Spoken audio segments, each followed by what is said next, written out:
Good morning. Good morning. Welcome, everybody, to the Saturday Morning Mastermind. I'm your host, Samantha Studebaker-Carl, broadcasting to you from beautiful Indianapolis, Indiana. And I'm here with my good friends Karen, Dan, Catherine, Sandy, and Lori.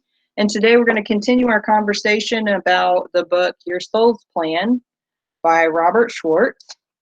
And it is, we are on chapter 5 now. The last few times we've been kind of skipping around chapter 3 and 4, and we kind of jumped into chapter 5 just a little bit last week, but I wanted to go ahead and continue that conversation. The chapters in this book are really, really long, so there's so many different directions we could take these deep conversations, and so I want to give us the opportunity to do that. But before we get going, I want to give my friends an opportunity to introduce themselves, and for those of you who are watching, if you like our videos, click like. If you'd like to join us in this conversation, we'd love to have you. You just have to jump over to our Facebook group where you can find us at mindsetmasterycollective.com. Okay, guys, jump out, introduce yourselves, and then we can get this conversation going.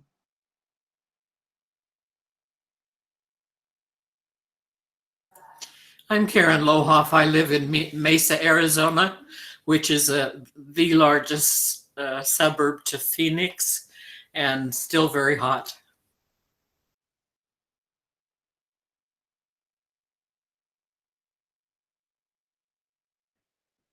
Good morning, Sandy Root in sunny and steamy hot Miami Beach.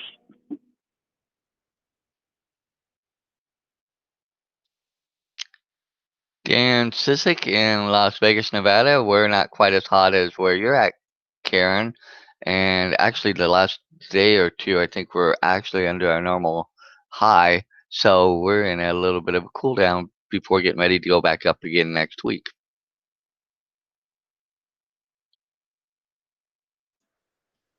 Good morning. It's Catherine Clement in Shawnee, Oklahoma. And we also have here Lori Emmons from Denver, Colorado. She's having a little bit of sound difficulties, so I'm going to be relaying her messages. And we're looking forward to today. I'm going to preface this a little bit in case you haven't seen one of our previous videos. This book that Samantha had up a few minutes ago, this author worked through mediums, channels, psychics, people who can communicate with, quote, the other side, for lack of a better word. And what we're exploring is the concept that we are eternal souls, eternal spirits that kind of pre-plan our experiences here on earth before we come in for this lifetime. So regardless of your spiritual or religious upbringings, most beliefs that I have read and experienced do believe in this concept of an eternal soul, including in the Bible and many other religious or spiritual texts. All of them pretty much say that we're eternal. So I think we can probably agree on that. Now, as to how all that plays out, that's what we're trying to figure out. I don't think we ever will, but it's interesting to talk about. The funny thing is, we're all so different. So this concept is, for some people, it's just way out there and they can't even consider it. For some people, it brings them more distress. And for some people, like myself, it brings me a lot of comfort because for me, the only thing worse than suffering is suffering without purpose.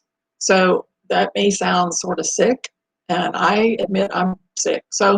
But like if I'm suffering, as long as there's a reason, somebody else is benefiting, I'm benefiting, something, some good is coming out of it, for me, that makes my suffering work less.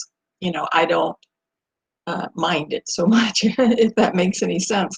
But what this guy did, this author, he basically talked to, like, for each person that he interviewed, he had the different psychic channel or medium, whatever, the different ones all in separate interviews. And it was really amazing to me how much their answers were very much alike. In other words, they all do seem to somehow be tapping into this, same. In other words, if somebody said, "Oh yeah, I pre-planned to come in with my son and do this," then he goes and interviews this other one, and they pretty much confirm the same thing with the same lessons being learned. So there does seem to be something, there that they're tapping into.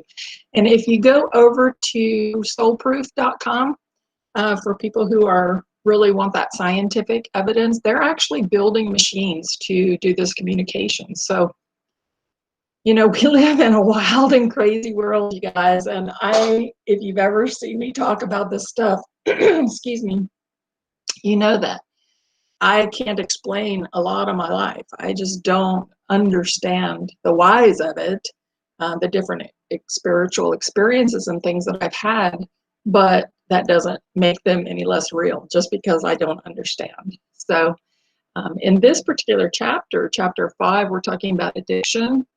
And I don't know if I only got through half of it, I'll be honest. I've actually listened to the whole book, but I'm like going back because it takes us so long to get through that I have to go back. But the first part of this chapter, you guys were talking about last week when I couldn't be here. So I'm not sure how far somebody wants to come in and kind of tell me how far we got on that. But I can really relate to this chapter because I've dealt with this issue personally with my own son. So I can definitely put some input in here.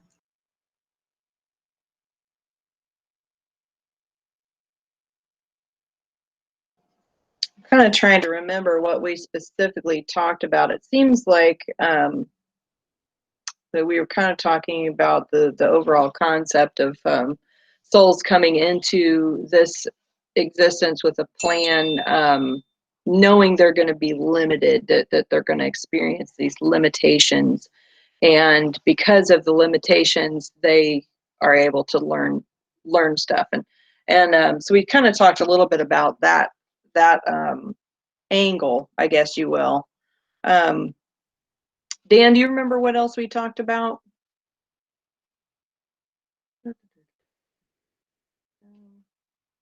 Different things. Anyway, I think it was more of that along that lines. Well, I know that we Go ahead.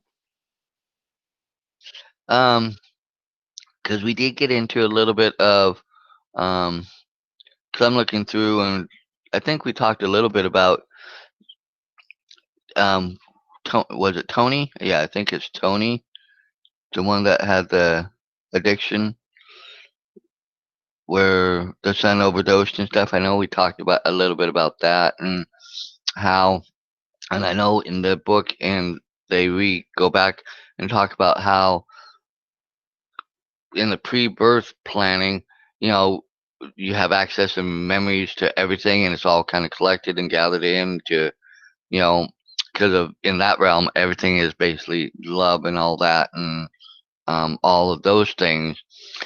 But we come into the earth sphere, I'm putting it that way, to learn and understand and gain things that in that realm that we want to either further explore or bring additional to that.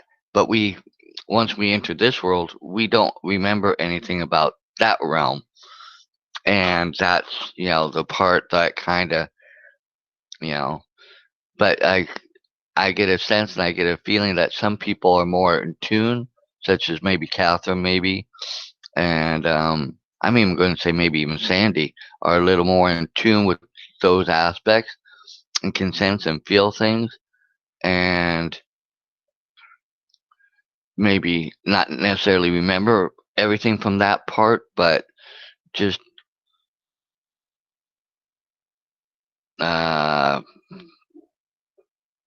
it resonates better than with a lot of other people because of here and going through what they're going through and what's going on.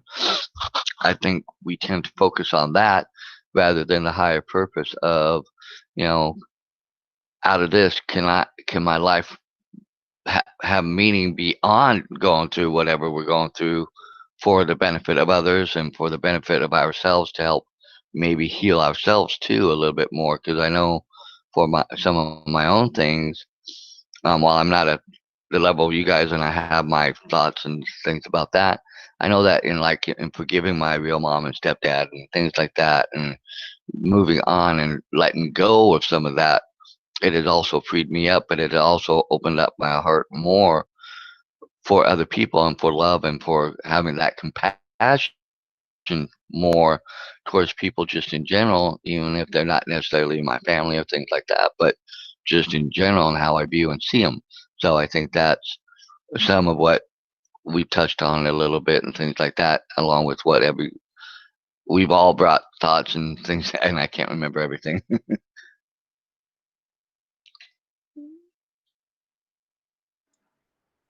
Cool.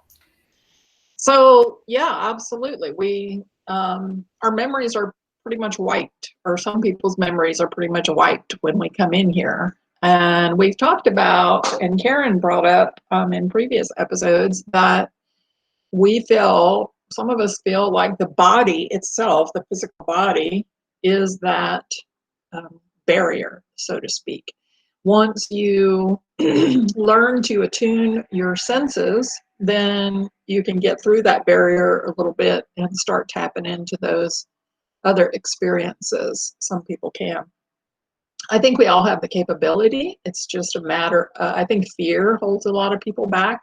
I know myself, in my early teen years, I ran into it was pretty much a gang of kids, teenagers that were like out of control, that were practicing, excuse me,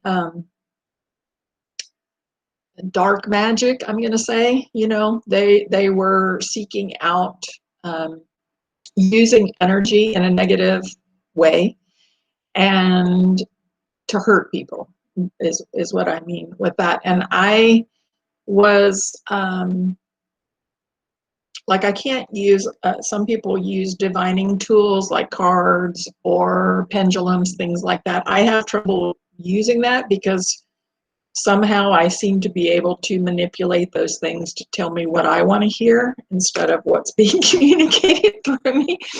So, I had this bit of telekinetic type of ability then, and I actually saw this guy from across the room just shut off this other guy's airway with using his energy, his mind. He literally dropped that guy to his knees, and the guy was just gasping for breath. And I mean, it was real. I was there in the room when it was happening. And I looked at that and I was like, whoa, if this is what these abilities are about, I don't want anything to do with it. And so that fear shut me down.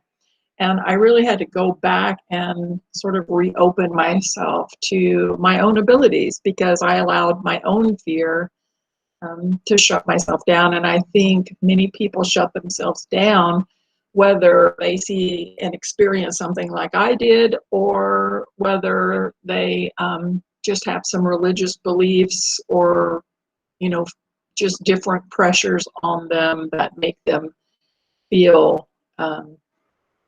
that that's not appropriate, or they listen to messages like, well, if you hear voices in your head, that means you're psychotic, or you're multiple personality, or you're this or that, or this label that we tend to give people here on Earth.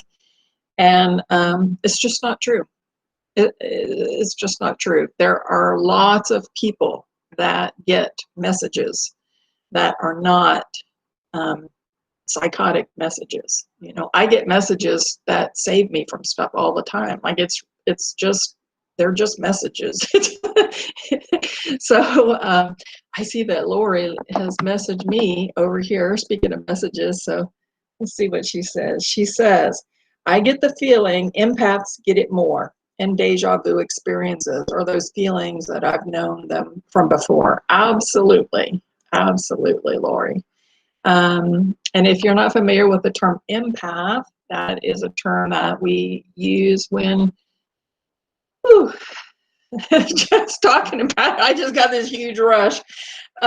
We feel energy, and we can pick up on not only, like if I'm in a room with somebody and I can pick up on what they're feeling in their body, or the emotions or the pain or whatever they're feeling in their body, but we can also pick it up across the airwaves, so, and we can also pick it up, some of us believe, let me preface that we also pick it up from what we term the collective consciousness, which is basically, if we're all eternal souls, and we're all made out of energy, and we're all come from the same source, then that's just the feeling and the belief that our energy is all combined at one point. And so it is very possible for that energy to move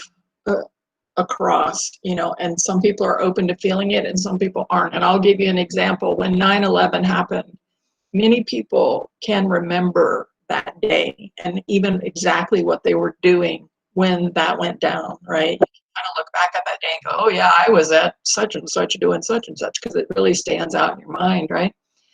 When I woke up the morning of 9/11, the only way I can describe it is there's a scene in one of the Star Wars movie, and I think it's Yoda or somebody says there's a disturbance in the force. And that morning, before I turned the TV on and saw what was going, I had this heaviness on my chest. Like, I literally felt like in that Star Wars movie, they're watching this planet blow up. Like, that's what I felt. I just felt like a planet had blown up or something. There was a disturbance in the force, and I was not surprised when I turned on the TV and found that that stuff was going on. So those heavy emotions, some people can pick up on that stuff. And being an empath, a lot of people are empaths and don't even know that they are.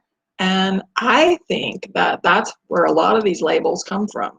I really do, is stuff that people are experiencing as empaths and intuitives. Let's go over here and see Lori again. Somebody else come on while I'm reading her message. Give us some thoughts here. I'll hop out. Can you hear me? I can't tell if my... Okay. Yeah, when you were talking about that, like that, yeah, that being that fear, like we're afraid to tap into that power, all that power that we have to really feel energies and be really open to all this stuff. It's interesting because I think also in this time, maybe some of us have woken up to there's a lot of dark forces on the earth right now, and but there's also a lot of light forces on the earth. So I'm seeing from a bigger perspective, like almost a spiritual war happening on earth right now. And I'm very open, and one night I woke up, and I had this intense dream that there were these two guys, I don't remember exactly what was going on, but they were talking about like this esoteric kind of stuff. And I'm like, oh yeah, I totally get it. Like feeling like most people don't get this, but I get what you're saying. And, and then they suddenly, like, they sort of held me down and were doing like these pressure points, like digging into my under my ribs, like really deep, and put something tight around my eyes, and I couldn't move. And I didn't know whether I could trust them, or was this a download that was good or a download that's evil. And I woke up and I could feel that pressure under my ribs for like the next hour. And I got up like, what happened? Did something shift? And I'm getting up like, is the world different? What happened? It was just so real. And, I still think about it, like, what was that? And for me, it was a reminder of, there are dark energies out there, and to remember to protect myself, not to necessarily shut myself down or close off, because yes, it can be scary to be open to things, but to remember to protect my energy, just in case that was something dark, like to really remember not to shut down, and also to stay open, but stay open to the light as much as possible, and not to let these dark forces in. And just last night, I woke up in the middle of the night, like I felt like I lost my hearing. Like it was just like, it woke me up like this in my ears. And I woke up like, and for a second I couldn't hear. And I'm like, did I lose my hearing? And then it was there. And I'm like, what was that? So there's these like crazy things that can happen when you're open. And it is scary because every time it happens, I'm like, what? So, but I was thinking when you were talking too about this planetary energy, this collective consciousness, there's something you can actually search. It's called Schumann resonance, SCHUMANN, and it shows the frequency of the planet all day, every day. And when there's like these long white strips, it's like there's so much light on the planet. So when there's these group meditations, like, I think in the beginning of the lockdown of the pandemic, there was one of these huge earth meditations that a lot of us connected on Facebook to do this meditation at the same time. And the Schumann resonance, you could see so much light on earth because the collective was meditating all over the earth. So, and it's powerful. We have so much power. And when we come together and put that power together, we can do so much and bring so much light. So we can't forget that it's not just, it's our energy, even just in our thoughts. Like we are always projecting light or dark from each of us in our fields. So it's powerful what we can do. And it's scary, yes. I find it really interesting what you were saying there with the light and the energy and the Schumann resonance and all of that, and in this book, it talks a lot about how, when we're in the spirit realm, we are actually these light bodies, and that we, even in the soul planning sessions, we are still like a partial light body, but then we kind of like put on the costume of the human form that we're planning to take. And so it talks a lot about these light bodies and how that we can affect when we're here in the human form. We can affect all other light bodies and all all different levels. Like when you drop a pebble in the pond and the ripples run out. It's like the little things that we do here, either whether it's in the form of a thought or an action or a feeling or any of those different things. Is that everything affects everything. And so it's just really, really interesting looking at it from this kind of different perspective of, if we come here for just to learn things, and in the, in different parts of this book, it talks specifically about how, each of us as a soul comes here to learn some specific kind of life plan. We have this kind of goal through this life experience to be focused on one particular, or maybe just a couple of particular things that we want to learn. And like Sharon in here, she's the woman that has the son who's an addict. Her kind of one main focus was to learn compassion, or not learn it as if she didn't know it, but learn it more fully, because that's the other thing, is that in here it talks about this, that we already know these things, but that we come here to solidify that knowledge, if you will, because it talks about compassion. For her, compassion, it's created by experience only, not by watching others go through the experience, not reading about it or being told about it. Only by walking through it does the human acquire that understanding. And then in another section, it talks about how, let's see, that these lessons that we learn in the human experience are actually just reminders of, am I frozen? Who's frozen? I just seen that. Somebody's frozen. Dan frozen? It's funny. He's not. His screen is frozen, but it just looks like he's asleep. You're fine, though. Okay. Sorry, it's distracting. But so the section here is talking about that, this reminder aspect. It says, let's see if I can find it here real quick. It says, when the soul incarnates into the human body, there is memory lapse involved. And we've talked about that. And so there are those things, lessons, which are recognizable, but not stored in the conscious mind. So these experiences are reminders for her. There's a belief on the part of her soul that limitation through these experiences would solidify any understanding or wisdom that she already possesses. So it's basically, we come here to physically experience these things that we already know, and that we also reincarnate many, many times so that we can focus on one particular thing that we want to solidify in our overall being. So it's just really interesting to think about that, because we all come here with different plans, and no plan is better than any other plan, and no experience is any better than any other experience. And I really, that's one thing that gives me a lot of comfort, because I've been kind of raised of, this is what you're supposed to do, this is how you're supposed to act, this is how you're supposed to be, etc., etc., etc.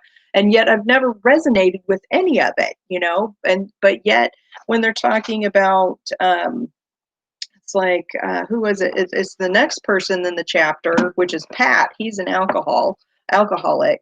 And one of his main focuses is kind of like a spiritual path, as he's trying to get back to the spiritual side of himself.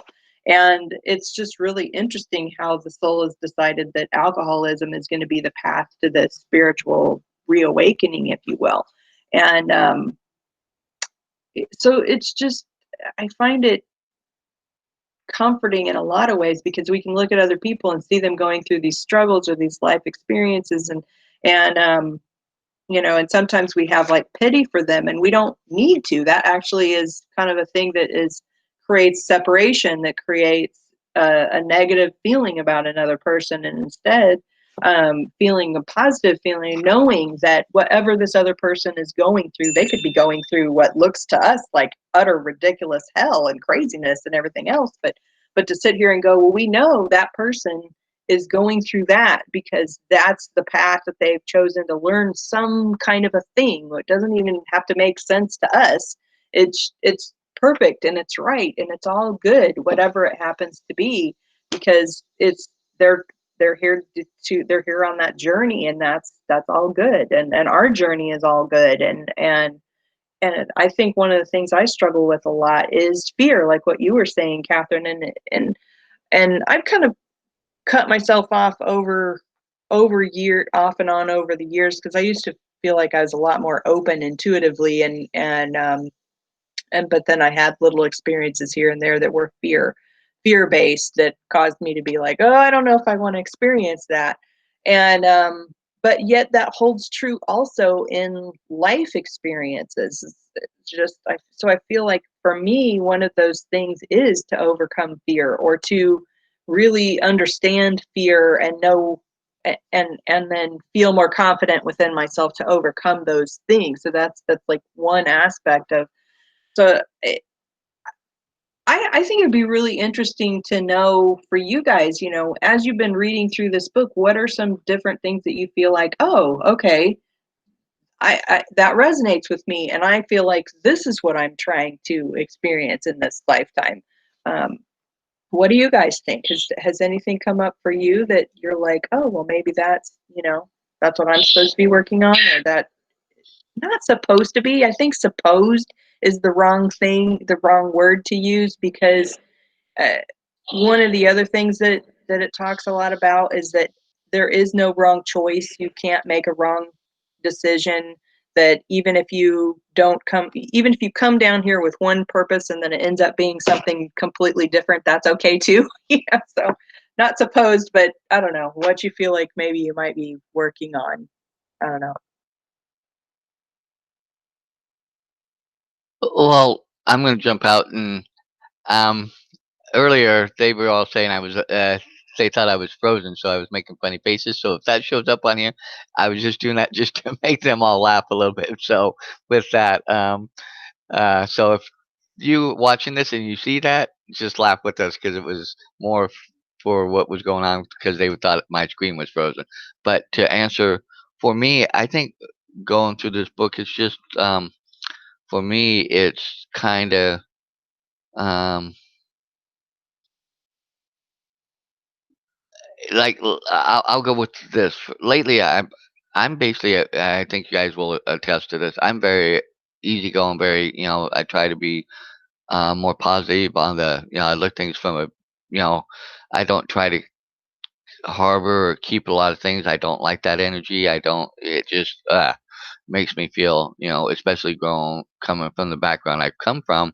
I tend to want to stay in that realm. But lately, over the last few months since this pandemic and all has hit, I have felt really just agitated, irritated, um, like I have no control over any of this, and like I'm so over all this because of how people are responding and reacting, and that it will come to pass. It will, we will as the human race will get through it. Yes, there's all the bad things that have to go on, but I almost feel like there's just this overwhelming sense of like the end of the world, and it's not, and that people are just so.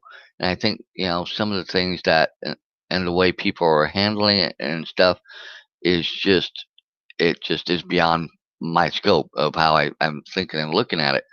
Um, because of just how my view of life and things like that.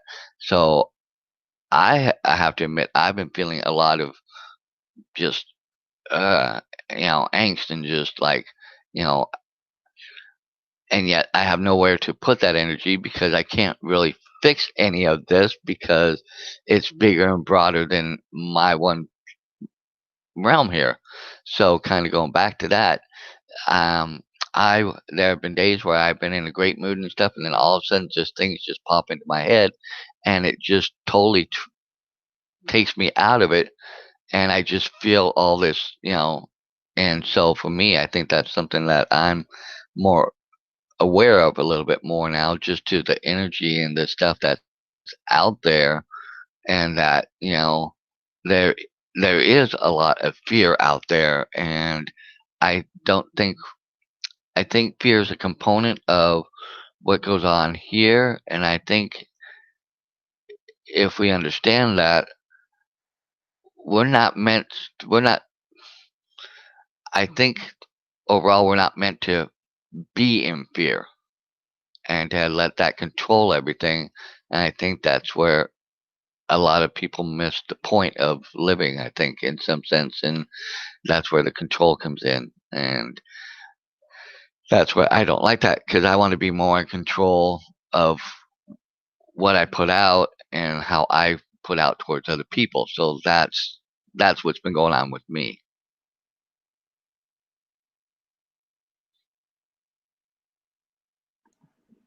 I want to bring in Lori's thoughts here. She was said we were referring to our sixth sense earlier, and that yes, we must get our good lights shining brighter to stay awake and alert to overcome the dark. And I just want to point out that there's a lot of in the spiritual community, in the religious community, and all these different communities, they kind of all have their theories, and different groups within each one of those groups each has their own theory on what's happening right now. A lot of people are saying it's Armageddon. A lot of people are saying it's the we're switching over to the fifth dimension, and there's all these kinds of light versus dark and all this verbiage. And to me, although they're all trying to promote oneness within their own community, it's really causing separation against other communities. If it's true, in fact, that we learn from emotion, and I believe that is a true statement, then we're all learning a hell of a lot right now because there's a lot of emotions going on. And even amongst the people here in this small group, I can guarantee you that we are on quote, opposing sides of the fence on some of these subjects. And what I would refer to as, quote, dark would be light to somebody else, and vice versa. So we can't even agree on what's light and what's dark, right? So all I can say is trying to,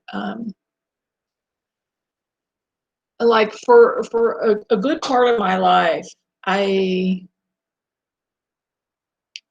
have almost been emotionless just because of having this higher perspective of looking at things from like a larger perspective, and oh, everything's going to be okay, so I don't need to get sad and depressed over this happening to me, because you know it's all good and I'm just learning this. And it I'm not saying I was emotionless, but it takes that edge off. But you know what, I'm figuring out, it's that edge that we learn from. It's that if we don't feel that angst, you know, within ourselves, if we don't feel that rub, that, oh, that's separation there, and we don't recognize that,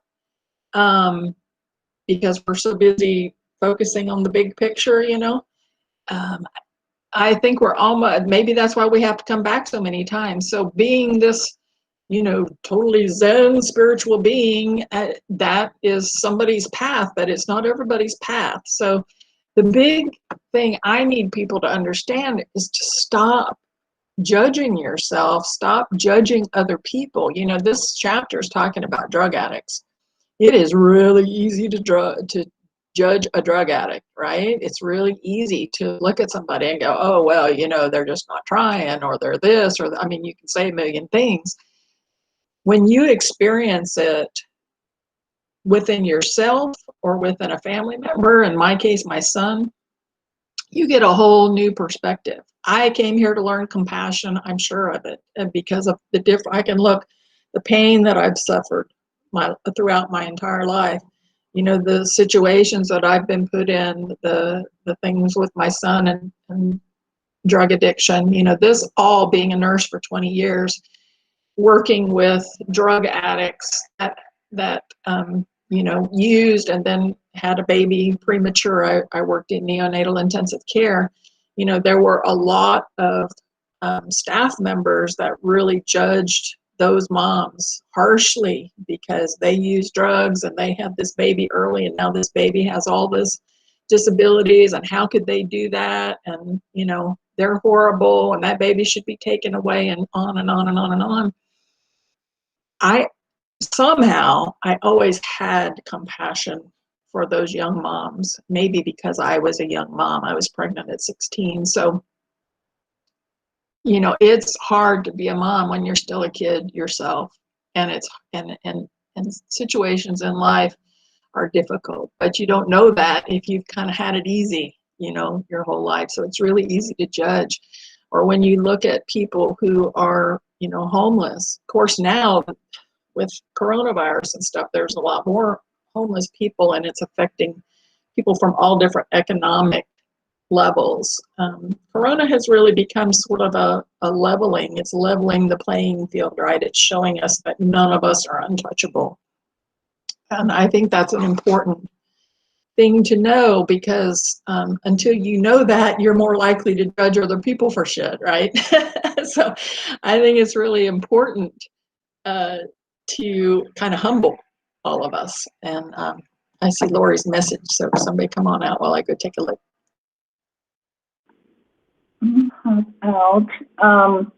Well, yeah, I was thinking about your question, Samantha, about where in our life have we seen things that maybe we came here for. And, you know, this chapter resonates for me because I've shared before, I, you know, had problems with alcoholism in the past, which I've shared with you guys many times over the years. But, you know, and I think a part of it, it was always a learning of self-love over and over again. Like, and I think a lot of times it was also to shut down my power, to shut down this awareness I have of, you know, bigger energies and maybe that fear of that too, to just shut it all down because it's overwhelming.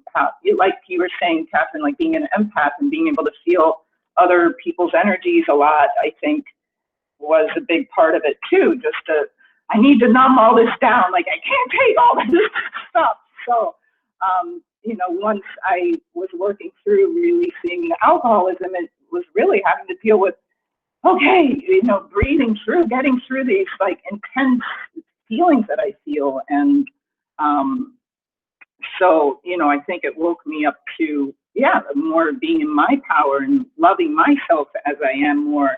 And then I was remembering when I first got into knowledge of more spiritual things, and there's more than what we see here. I was in my early 20s, and I had just been through a relationship that got a little bit, it was an abusive situation at one point, and I always was like, oh my God, how did I get myself in that situation? And this is horrible. And I'm putting myself down, but it's what brought me to spirituality. And so looking back, I'm like, wow, if that didn't happen, who knows where I'd be. So, looking back at it, like it had to happen because it just woke up my whole sense of things in a different way. And, something that keeps coming to my mind as I'm reading this book, maybe some of you become aware of this human trafficking problem that's, become explosive during this time, like the knowledge of it among people and a lot of children. And, it just boggles my mind sometimes thinking how a child or these beings come to go through that situation. And, it's hard for me to grasp that someone would choose that.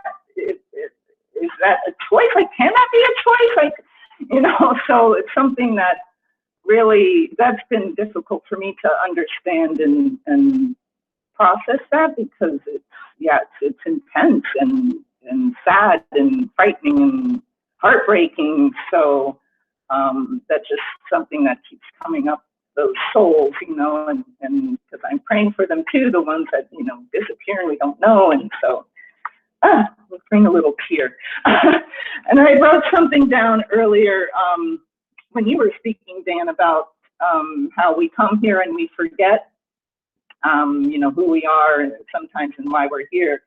And it reminded a patient yesterday, reminded me of there's this point in acupuncture that we use under the nose to resuscitate someone who's gone unconscious, or and all you have to do is like press this point and they can come back. And the patient yesterday, she's like, do you know that's the mark of the angel? That's where things leave when you come here that make you forget. And I'm like, I never heard that. So it's interesting, like maybe this, if we're forgetting something and we want to, no, okay, you need some guidance, maybe press this point under the nose. I thought, wow, that's cool. I never heard the mark of the angel right here. So.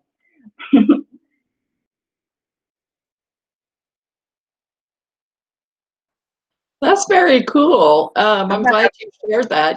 There's all kinds of techniques, EFT, and all these different techniques that involve tapping on different places in our body. And some people get miraculous results from that stuff. So maybe they're angel points or something. Who knows? Come on, Sam. Yeah, I was just going to say, I'm going to have to remember to, that point. The next time I can't remember something, if we tapping on that, that's funny. One thing, when you were talking about the human trafficking, and one thing that popped up in this chapter that I thought was just really something to contemplate, and I was trying to find where it was. I think it's in the second half of the chapter when he's interviewing the spirit guide for Pat, is the man that is the alcoholic, and he said something, or the spirit guide said that some souls actually don't come here for a positive, or what we might consider a positive, like a spiritual kind of growth experience. That some of them just come here to, I wish I could find that really quick, but I was like, wait, what? they're not all, we aren't all coming here with the intention of learning lessons, that some of us are just coming down here to, be the bad guy, like for the fun of it. I'm like, wait a second.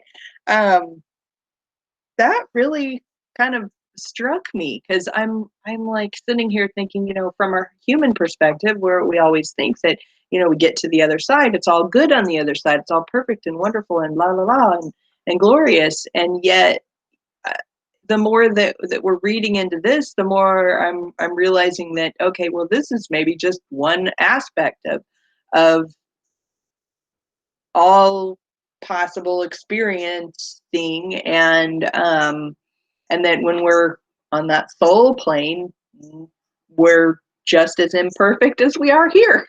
Some of us are focused on learning some really great things, and others of us are just off lollygagging around. I don't know. It's just really mind-boggling to think that maybe on this other side it isn't all just sunshine and roses. It's I don't know. It's interesting, to say the least. To that just that, and there was only this one little blip that was mentioned, and I was like, wait a second, I don't understand that. So I'm wondering if there's going to be more on that, and I'm also curious as to if there's somewhere in here where in a, that when they talk about maybe a past life, if maybe a past life was as an animal, or some kind of a nature being of something like that. But so far they haven't talked about any of that, but they have mentioned off and on about um,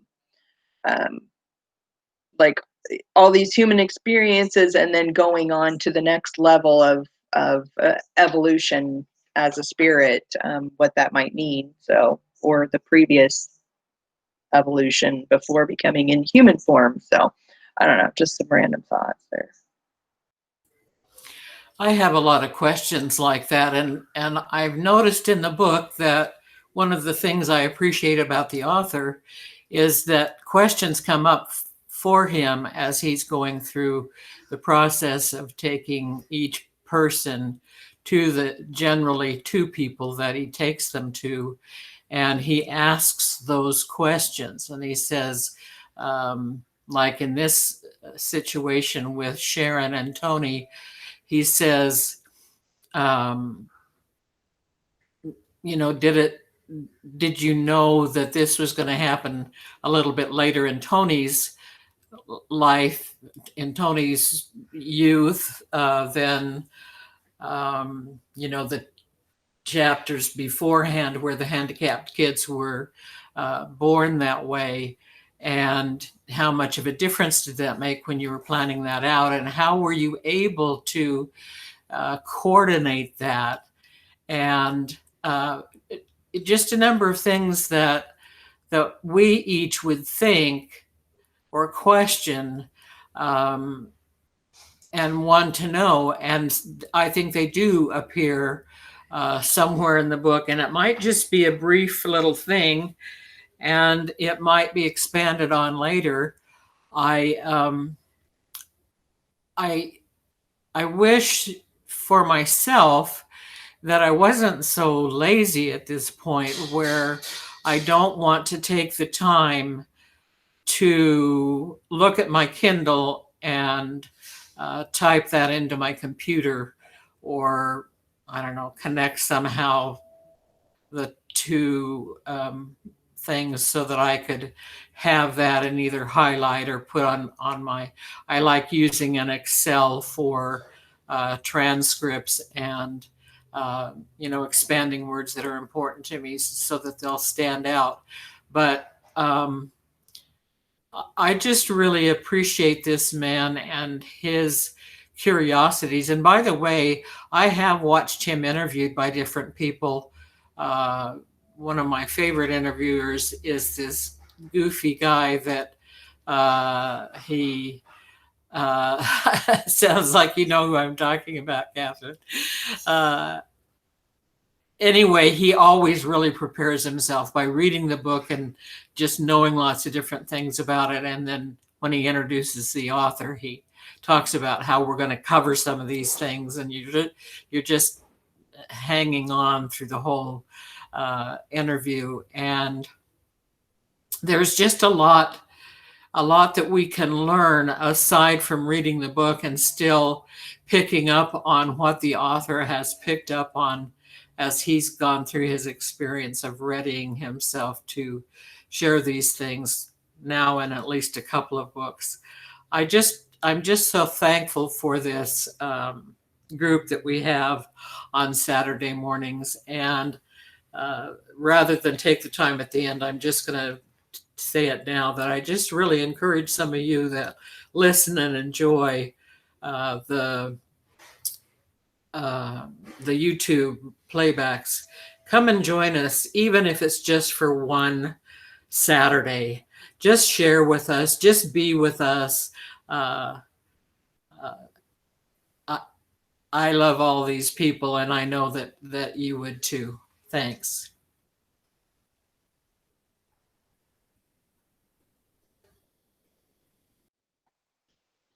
Absolutely. Come on, Well, Dan.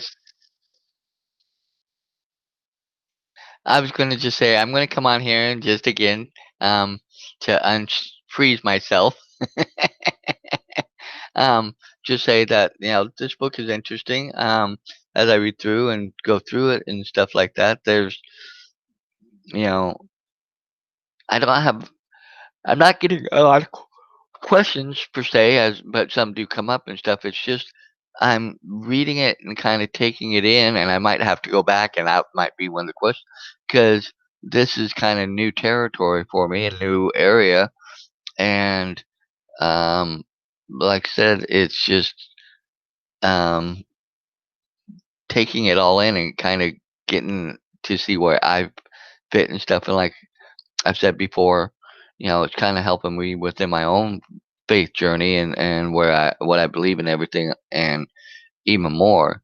So there's just a lot in here that I need to go through, and I'll probably need to go back through the book again.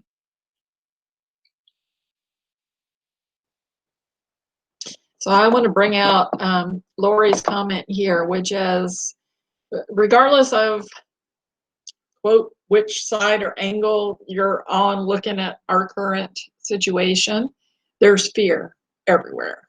It's like no matter like which side you're on, there's fear of the other side or them. It's always like us and them, right? We have to get rid of that shit, guys. If nothing else, I think that's what we're here to learn. So fear is a very contracting energy, and it's very easy to be there, and it's very easy to let that paralyze you. And you have to I think for me, this concept of pre-planning and lesson learning and these things, to me, that helps me step out of that fear because I'm not worried that I'm making the wrong decision. There are no wrong decisions. I'm not judging myself or others over their behaviors. Now, as a human being who, had sexual abuse and stuff myself, do I get angry when I hear about kids being trafficked or anybody being trafficked? Of course, I do. And I used to cut those emotions off because I would tell myself, but when you're looking from the broader perspective, blah, blah, blah. Now, I really let myself feel that. I let that emotion move through me, but through is the key word there. Don't get stuck in those emotions. Many people, including myself, are completely having to recreate themselves, right? Well, there's like two groups of people, right? There's people who are paralyzed in fear and their income's gone and their career's gone and, everything's gone. And they're just like, I don't know what to do. I don't know what to do. And they're locked up. And then there's other people who are, and I'm not trying to put separation there, but I'm just saying there's other people that are looking at it like, okay, what I did before no longer works in this new world that we live in, right? So what can I do to recreate myself to be able to survive and live it through this, right? So it's important to recognize if you're stuck. And don't judge yourself over it. Just recognize it. Just recognize it. Acknowledge it. And say, hey, you know, I have fear. And Sandy, if you don't mind me putting you on the spot for a second, because, you know, after going through addiction with my son, I can tell you that addiction is, thank you, Lori. She says, I'm filling in her blanks. Addiction is a survival mechanism, you guys. Like mechanism. It's a way of coping, often with self abuse, for lack of a better term, self-judgment, feelings of shame, of not worthiness, unworthiness, of being paralyzed in that fear of not being able to make decisions, and being sometimes taking the victimhood stance where everything is against me and now I just have to escape. I mean, there's lots of different scenarios of why somebody would, move into an addictive substance. And of course, these medications that we have on our planet are highly addictive. Sometimes people take them and, they're just addicted after the first time. So Sandy, if you don't mind coming out and sharing, because I know that you've examined this part of your life to learn from it, what do you think were the driving forces behind that, your alcoholism? Well, yeah, I just typed in the chat, not feeling understood. I think, growing up, I've always been the black sheep in my family, and I still am. So I feel like, growing up, I just, like, especially my mom, I feel like she just doesn't get me. And, and I guess, I took that as as an attack on my self-worth, which you said about self-worth would make sense. So, it was just shutting myself down because nobody sees me, nobody understands me. I don't have anything to bring here. So what's the point? Kind of feeling, self-abuse, totally. Like, there's nothing, I have nothing to do, nothing to offer here. So no one, so totally. Thank you. Thank you for sharing that. And I think that's a really common experience, and it goes not only to alcohol and medications and street drugs, it goes to food, it goes to, that everybody has their own addictive substance as far as I'm concerned, whether that be something physical that you're taking into your body or even just your thoughts. So watch your thoughts. Watch your energy. See if you're addicted to fear. See if you're addicted to anger. See, recognize the prevailing patterns in your life, and ask. I talk to God all day, every day, and I ask. If something keeps showing up in my life, I'm like, hey, what is this? What's up? Like, you trying to show me something? I keep seeing this over and over. What's up? And no other words are truer than ask and ye shall receive. You will get an answer if you ask and you listen. And it's a very small and still voice that speaks. Anybody have any final words here before we cut this off? We got started late, so we're running a little over. I read something. I was actually, I guess, on a string of something I'd asked Google, and it kept coming up: 10 most powerful emotions, 4 most powerful emotions, 7 most powerful emotions, or whatever. And one of the things that I read said, what's the most powerful emotion? And I was thinking love. And it was fear. And I thought, oh my word, I needed to know this. I needed to know that it is the most powerful emotion. And as you were saying, we need to pay attention to it. We need to look at it every day, probably all day.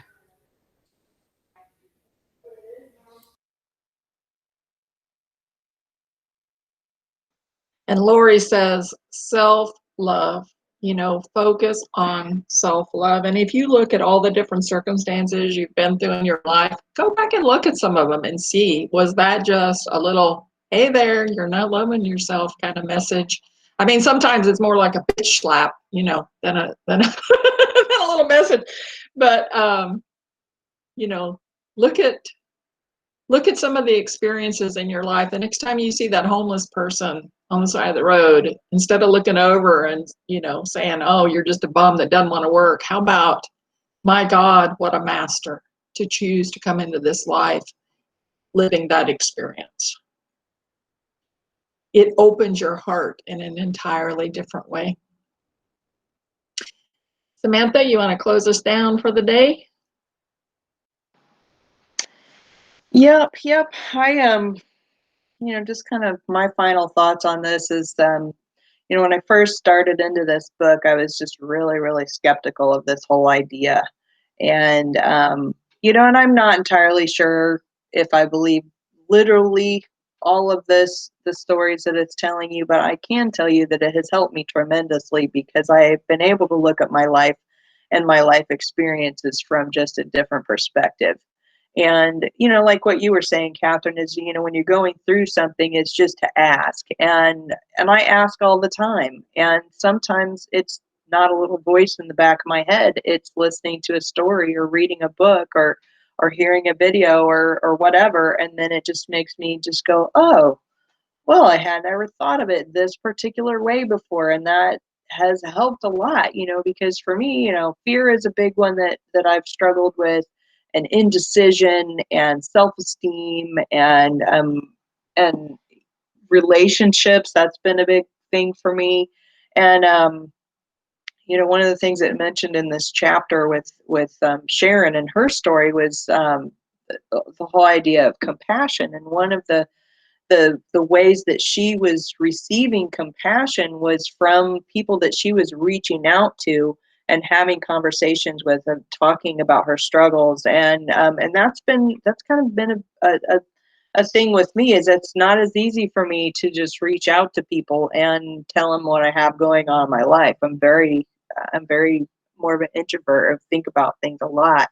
And my husband is probably the only one that sees the whole entire gamut of the roller coaster of my emotional everything. And, so I know that, I mean, with you guys have seen a lot more of me than probably anybody else in my life as well. And you've learned more about the things that are going on. And I appreciate you so much. And I'm so thankful that we have this group to be able to connect with. And so obviously this is something that is another theme of my life, is just being able to connect with people on a deeper level, because that's just been something I've struggled with in my life.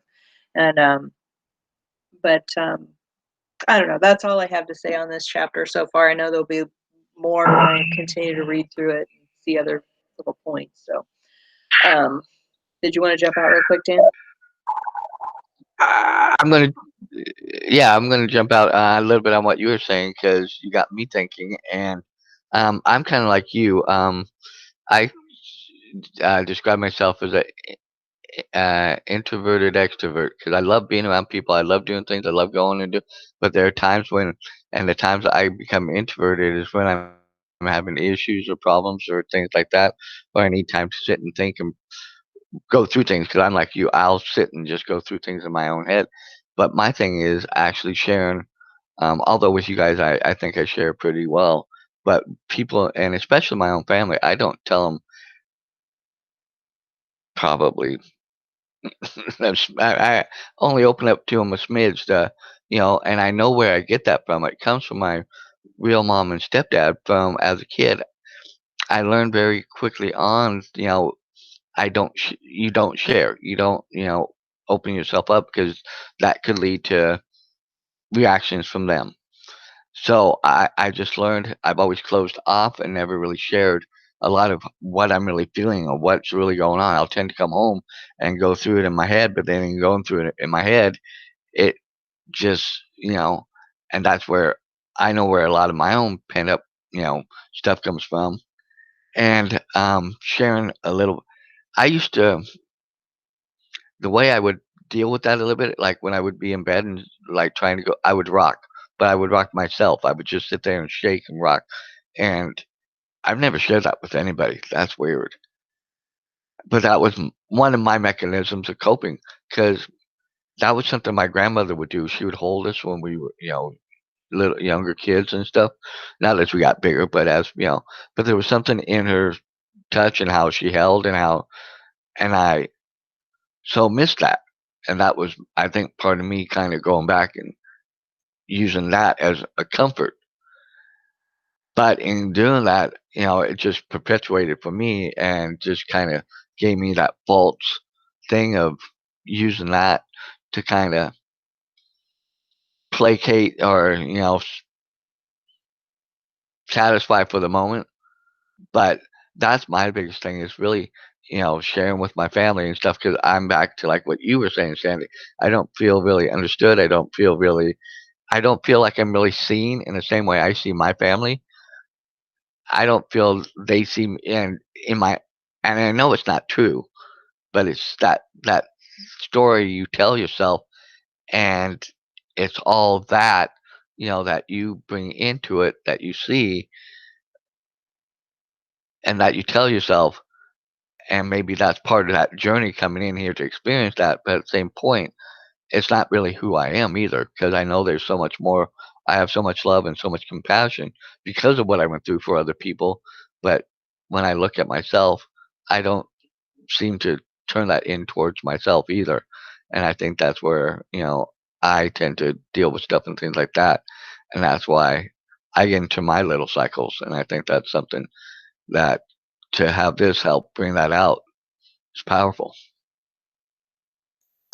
Oh, you brought up two things I need to bring out really quick here. One is what you say to yourself. So again, that's causing that separation between you and your family or others, right? That when we tell ourselves nobody understand me, that puts that separation there. But think about that. That's just something that you told yourself, right? So tell yourself something different. We read a book called What to Say When You Talk to Yourself or something along those lines. Go back and check that out. The other thing, what was the other thing you said? I don't remember what it was. Shoot, because it was really important. But anyway, it's about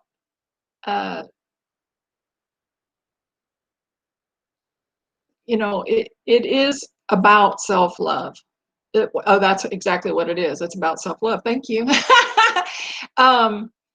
When you feel like nobody understands you, when you feel that, why can't somebody just love me the way that I should be loved or I need to be loved or whatever, that's when that is a call to your soul to love yourself. You can give yourself the love that you need. You can be the mother that you never had, the father you never had, the support you never had. And I think that is a really something that many of us are struggle with because like you said, we learn as a child, you don't speak out or you don't do certain things because you get these reactions.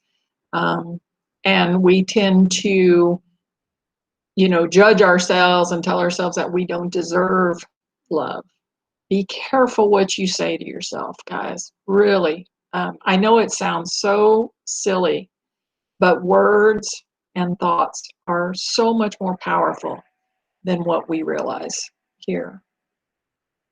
All right, I'm done. They're like, thank God.